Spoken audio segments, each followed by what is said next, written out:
Quelques rappels d'abord sur les droites, les fonctions affines. Ici, j'ai dessiné une droite qui a pour équation y égale 1 demi de x moins 1, et je considère maintenant un point sur cette droite. Alors ce point, il a deux coordonnées. La première coordonnée sur l'axe des x, c'est 6.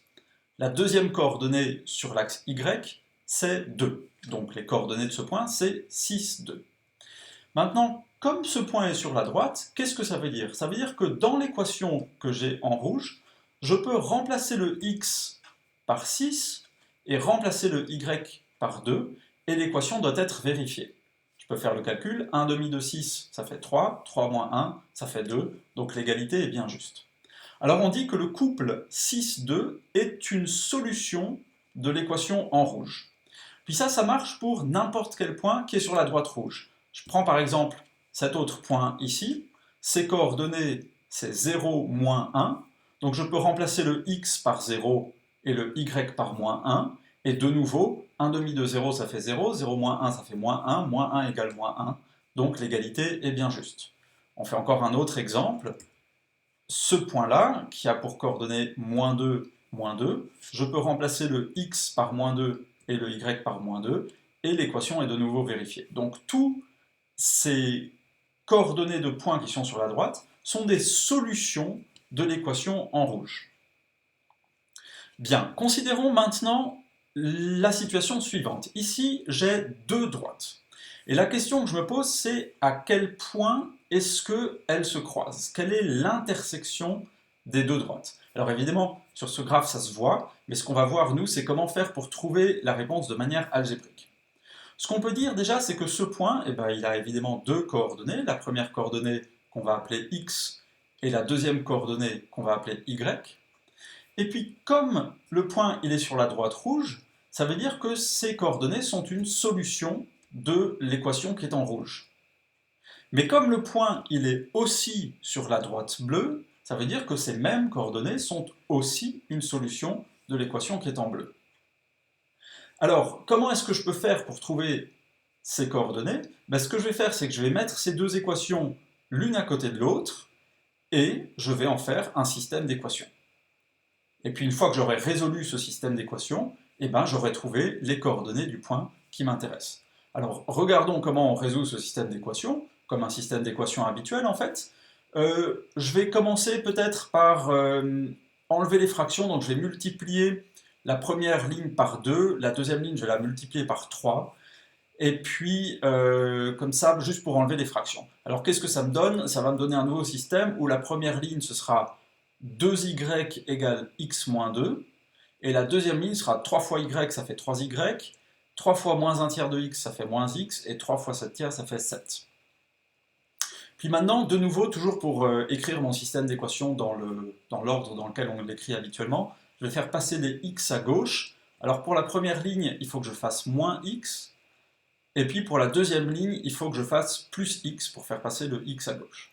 Et ça, qu'est-ce que ça me donne? La première ligne, ça devient moins x plus 2y égale moins 2. Et puis la deuxième ligne, ça devient x plus 3y égale 7. Voilà. Et maintenant, j'ai mon système d'équations écrit sous la forme habituelle. Et puis, je n'ai plus qu'à le résoudre. Alors pour le résoudre, je vais utiliser des combinaisons linéaires, parce que je vous avais dit que moi, c'est ça que j'aime bien faire. Je vais commencer par me débarrasser du x parce que c'est très facile dans ce cas-là, donc ça veut dire que je vais multiplier simplement chaque ligne par 1, la première par 1 et la deuxième par 1, et puis ça me permettra de faire partir les x. Alors qu'est-ce que ça donne? Si je multiplie la première ligne par 1, elle ne change pas, ça reste moins x plus 2y égale moins 2. La deuxième ligne par 1 aussi, elle ne change pas non plus, ça reste x plus 3y égale 7. Maintenant j'additionne ces deux choses-là, moins x plus x ça fait 0, 2y plus 3y, ça fait 5y, et moins 2 plus 7, ça fait 5. Et puis cette équation, 5y égale 5, j'ai qu'à diviser par 5, et je trouve y égale 1. Maintenant, il faut trouver le x. Alors je reprends mon système d'équations, je vais faire une nouvelle combinaison linéaire. Je vais multiplier la première ligne par moins 3 et la deuxième par 2, et ça me permettra de faire partir les y. Alors, la première par moins 3, qu'est-ce que ça devient? Moins 3 fois moins x, ça fait 3x. Moins 3 fois 2y, ça fait moins 6y. Et moins 3 fois moins 2, ça fait 6. la deuxième ligne, 2 fois x ça fait 2x, 2 fois 3y ça fait 6y, et 2 fois 7 ça fait 14. J'additionne maintenant ces deux lignes, 3x plus 2x ça fait 5x, moins 6y plus 6y ça fait 0, et 6 plus 14 ça fait 20. Je divise par 5, et ça me fait x égale 4. Et là j'ai trouvé la solution de mon système d'équations, c'est x égale 4, y égale 1. Et je peux donc l'encadrer. Et j'ai terminé, j'ai répondu à la question. Alors regardons quand même juste de nouveau sur le graphique à quoi ça correspond. Si je reprends le graphique de tout à l'heure, j'ai dit que ma solution c'était 4, 1, ça veut dire x égale 4 et y égale 1.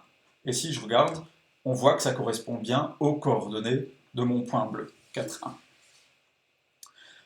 Alors, pour conclure, pour trouver l'intersection de deux droites, il suffit de résoudre un système de deux équations à deux inconnus. J'insiste sur le fait que tous les graphes que vous avez vus, c'est pas du tout nécessaire de les faire. Quand on résout un tel système, il y a uniquement la partie algébrique qu'il faut faire, mais on n'a pas besoin de dessiner les droites, on n'a pas besoin de dessiner le point. Ça, c'est uniquement pour vous montrer à quoi ça correspond sur des droites. Et la partie qu'il faut faire, c'est la partie algébrique. Et c'est ce que vous allez faire dans les exercices que vous allez faire maintenant.